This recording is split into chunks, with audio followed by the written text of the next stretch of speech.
Welcome. Glad you're here. I believe the Lord has something for us today as we open up His Word. So we're going to read from Luke chapter 7, verses 11 to 17. If you're able, I invite you to stand for the reading of God's Word.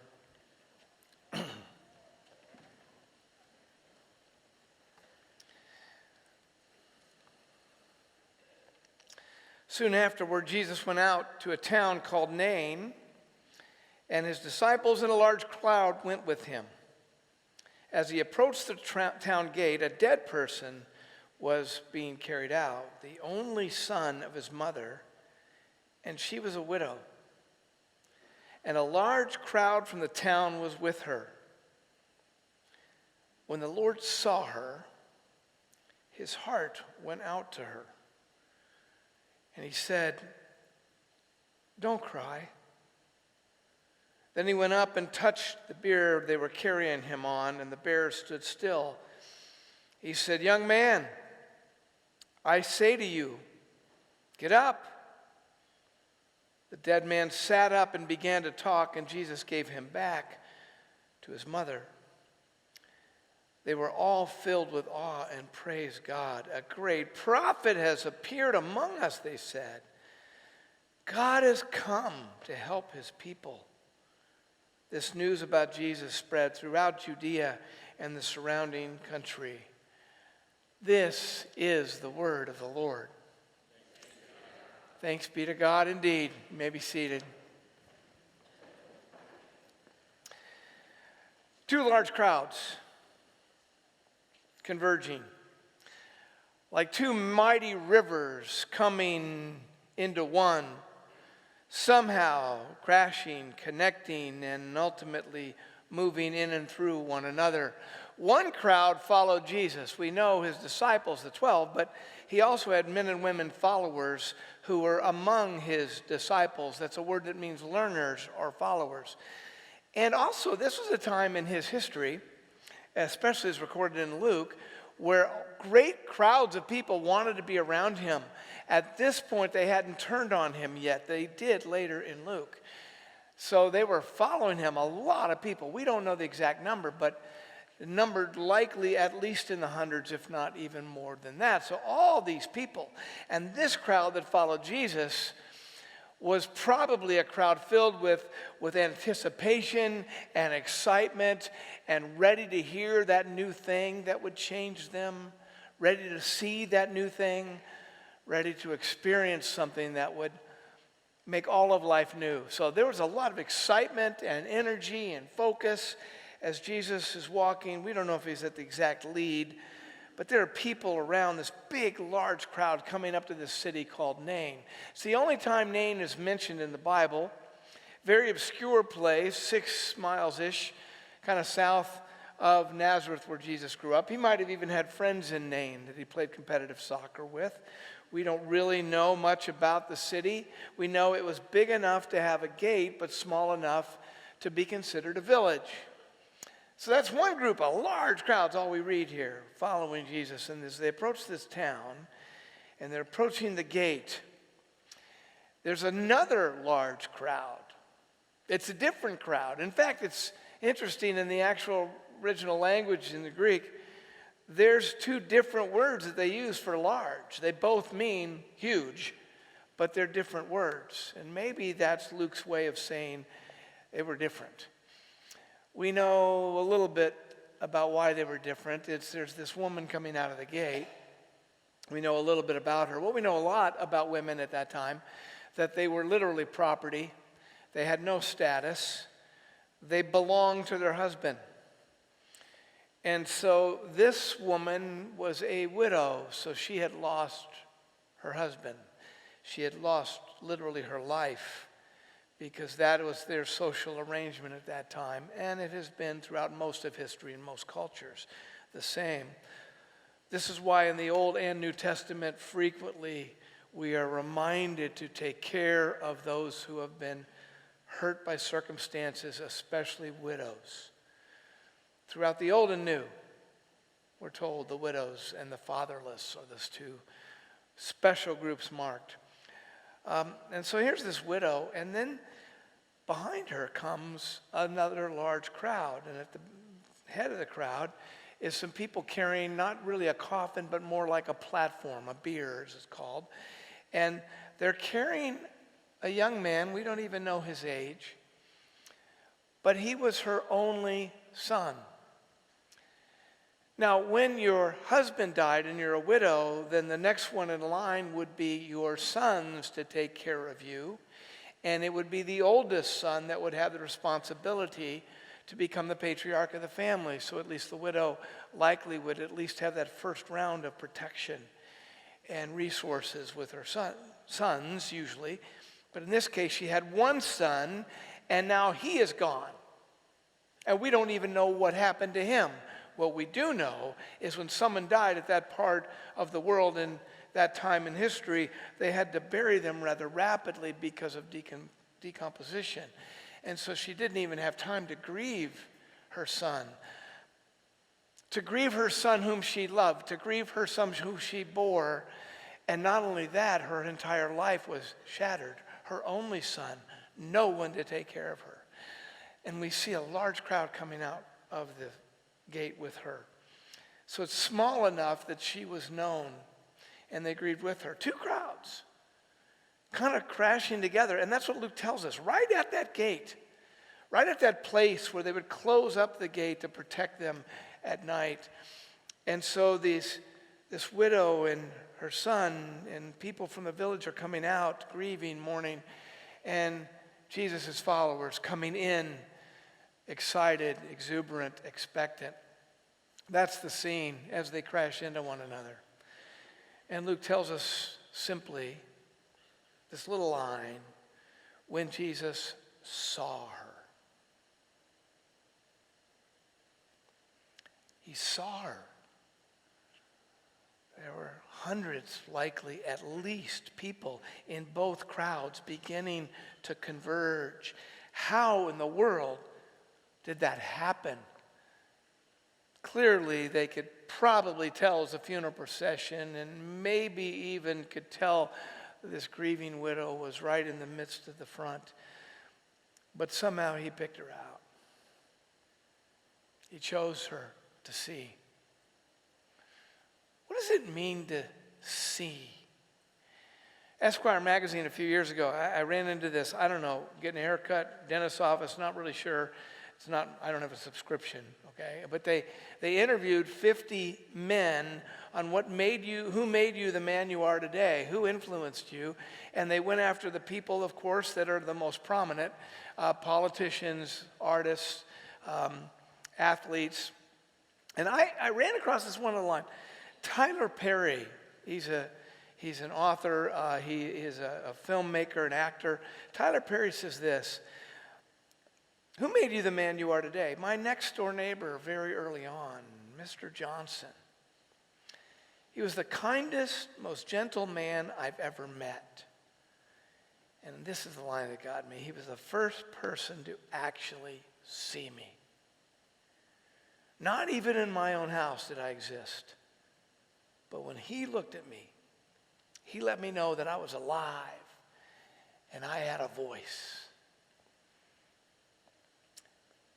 Have you been seen? I'd like you to take a second.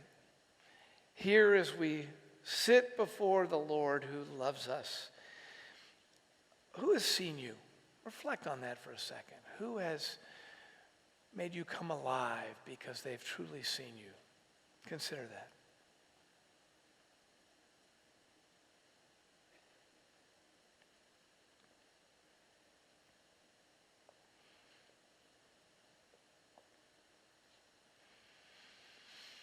It's rare to feel seen. It's rare still as life becomes busier, when the crowds converge, when the agendas are right at the front and center. It's really tough to actually feel like you've been seen. But Jesus saw her. Now, when he saw her in such a way that something happened inside of him. We read it there in verse 13. His heart went out to her. There's something about that phrasing that really has struck me. That we're not at the Message yet. Oh, go ahead and keep it up, Gabby, because you'll see that in the Message, it's translated, when Jesus saw her about halfway through, his heart broke. In the NIV, which we read earlier, that translation, it's his heart broke, but it didn't just break. His heart went out to her. Why the Greek is translated that way in the NIV is because there's more to it than just having a feeling of care, a feeling of concern, a feeling of even sympathy. It was more than just this, oh, look at that poor widow. What happened? Oh, her son has died. Oh boy, that's going to be really tough for her. I feel bad for her. My heart breaks for her. No, the translation actually more accurately reveals what's written there is his heart broke, but his heart at the deepest level of who he is. The best way to translate this emotion is from the gut, the depth of who we are. But it's such an emotion that's described there that I feel it enough to actually have my heart compelled to enter into her sacred space of pain. Not only did Jesus see her, but he unleashed his heart, allowed for his heart from the deepest point of where he lives to enter into that space where she was desperate and alone, and she herself brokenhearted. His heart went out to her. It's more than simply compassion. It's more than just superficial sympathy. It's the deepest form, that one of the better words we have is empathy, where you actually are compelled to move towards someone with an identification of their suffering. Because, of course, Jesus knew suffering, and he knew the suffering he was going to undertake. He was compelled to care. You know, we so easily trivialize pain. We say, sorry. Oh, that's too bad. And that's the third thing he did, is he actually took action. What was his first action? When he said those words, that boy on the surface, they're a little dicey. He said, hey, don't cry. Maybe we say that sometimes.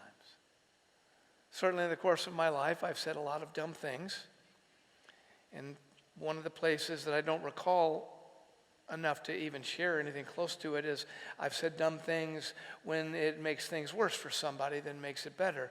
That's relatively typical. If you talk to anyone who's been through significant pain or is going through significant pain, and they receive something like boy, that's too bad, sorry,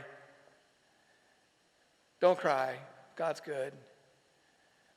You know, when we don't really allow ourselves to be there for someone, even as we speak, it can actually drive them deeper into suffering and pain and mourning. C.S. Lewis writes about this in his book, A Grief Observed, about his wife dying, how many people, well-meaning Christian people, came and said, you know, God's got a plan for everybody. There's no need to fear his plan. And when he writes about this, he had this thought, I don't think that person's ever been to a dentist.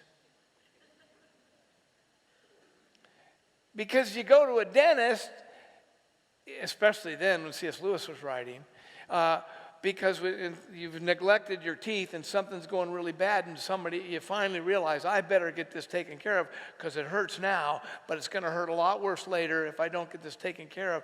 That doesn't take away the pain. That was his point. We so easily trivialize pain. We may see someone, or at least think we do. We may even care. But Jesus entered into her pain and then acted by first speaking. That don't cry was not a don't cry of superficial sympathy. It was a statement of deep empathy where he was not quite done yet. You don't need to cry because there's more coming. So he puts his hand on the pallet, stops the procession, and then with the force of his voice, with his words, he said, young man, get up. And immediately started talking. I love that. I have no idea what that means. But he starts talking. And then don't you love the next phrase in this text? He gave the son back to his mother. Perhaps in his mind he was remembering the great prophet of old who actually healed a dead son. Some say that. That's in 1 Kings. But I don't, maybe. But perhaps he's considering his own mother. When she would follow him down that road of suffering up to the cross, and she sat before the cross and watched her own son die, as he handed this woman, however he did it, this man back to his mom. See, he saw her. He cared enough to be deeply moved to the point of stepping in close to her and then acting as best as he could to relieve her suffering and to identify with her pain and bring about hope and healing. He saw, he felt, he acted. Last week, Dee and I went to film with a couple from our small group, which we're enjoying immensely as a group of people, just ordinary folks gathering together. But this one evening, we went to see a film called Just Mercy. I've talked about it a little bit here over the last few months. It's a book. The book itself is written by a man named Brian Stevenson. And the film is based on one encounter that he had with one particular person, and that dramatizes that story. Brian Stevenson was a young man grown in a relatively poor but very healthy community of love and support in Delaware. He ended up going to a small little Christian college in St. David, Pennsylvania, where Dee and I actually went and interviewed for a job at one time, had some good friends on the faculty. And even the president comes here occasionally. Is a sister of Nancy Longmire, who's an elder here. But he went to Eastern College, and he got kind of mentored by actually one or two people that we know pretty well, and evidently that seeped into him in a way that I'm going to take Christ seriously. He didn't really write about that much, but he expressed it.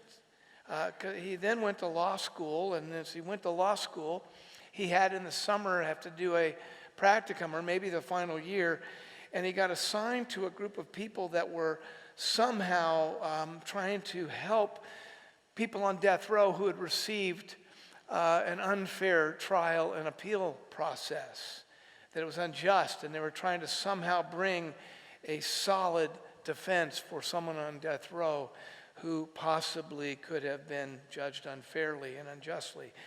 And that experience changed everything for just an ordinary guy who went to Eastern College, went and got a law degree, and then he had this practicum, and everything changed for him because he stepped into systemic injustice and pain that almost nobody even knew about, much less did anything about. That's what Jesus did. Jesus saw her. Jesus felt deeply in his spirit that this woman was desperate, and that's not how I created the world. And so Jesus, his heart went out to her, and he acted. Don't cry. Here's your son. Now you are made at least not completely whole. At least there's hope for you, your son, your family.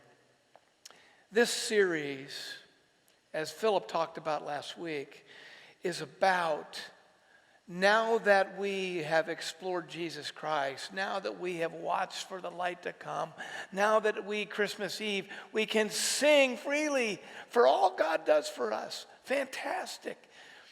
But now what does it mean for us to walk in light of the one who calls us his own? I don't know which direction you're coming out of the gate. As Brian prayed, perhaps you are coming out of the gate with the crowd who is in pain right now. And it's deep and powerful and desperate for you. Some of you may even right now be so incredibly longing to be seen. that is true. That's the gospel. As Jesus not only saw her, he sees you. Especially if this is the space where you are, that you're coming out of the gate of mourning. You can rest assured this morning that Jesus Christ sees you. And he feels what you feel. Compassion comes from two Latin words. I've said this a lot. Cum pati, which means to suffer with. And that's the essence of his character. That he feels for you. He feels with you. And he acts on your behalf to bring you hope and healing. Perhaps not to fix your particular circumstances right now, but to let you know that he is with you. And at the end of all things, he will bring you into his arms, and all things will be brought together in such a way that he will wipe away every tear. And that even can start now. If you're coming out of that gate of mourning and pain and grief, know that he sees you. And if that's all the energy you have just to receive that, you're done with church today. But you know, for most of us, even if there's a piece of our life where we're coming out of the gate of mourning, we are generally, and maybe for most of us, we're kind of prancing along the gate, toward the gate of anticipation and joy and gratitude. God has given me good things. I have health. I have people that love me. I have family. I have experiences that I cherish. I have so many good things that God has given me. And that's kind of like the crowd following Jesus on the road towards the gate of celebrating all the goodness of God that he's lavished on me. Because that is so much of our normative experience as Christians, to focus on the dance along the road with Jesus. We're compelled, as we get to know him, to remember that John 20:21, he says, as the Father has sent me, so I send you. That's why we're going through this series, to look at Jesus Christ and how he lived his life, realizing, as Philip said last week, we are literally his body. We are the instruments of his grace, not on our power. Jesus said just before he ascended on high in Acts 1 that you will have power when the Holy Spirit comes on you. As we know Christ, as we trust him, he changes us. He gives us the capacity to see and to feel, and not just with superficial sympathy, or I'll pray for you about that, or here's $20 coming out of Ralph's with the homeless guy on 17th Street, but to actually see, to feel, and to act on his behalf, to enter into another story as best as he grants us the ability to bring hope and healing wherever we go. That doesn't mean you got to go to law school. The Lord knows we've got enough of you here. We've got a lot of lawyers at this place. But maybe he's calling you to show up at lunch, occasionally here, and knowing there's a couple hundred kids from Ensign, Newport Harbor, that come over here and grab a coffee and sit with a friend or two, sometimes alone. And I guarantee you, that kid probably hasn't anybody to see him in a long time. What if you just show up here at lunch and see someone and enter in a little bit and see what the Lord does with your heart? See, widows matter. Children matter.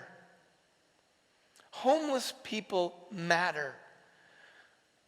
The poor, the lost, the broken, the wealthy, the powerful, all matter to Jesus Christ.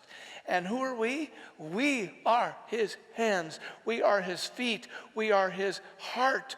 And our hearts are not just called. It's not just a practice or a discipline. It's who you and I are. We are Christ in this world that he loves. Oh, St. Andrews. It doesn't have to be a huge life-changing change. It simply means that we allow Jesus to soften us, to open us, so we see and we feel and we act as Jesus saw and acted.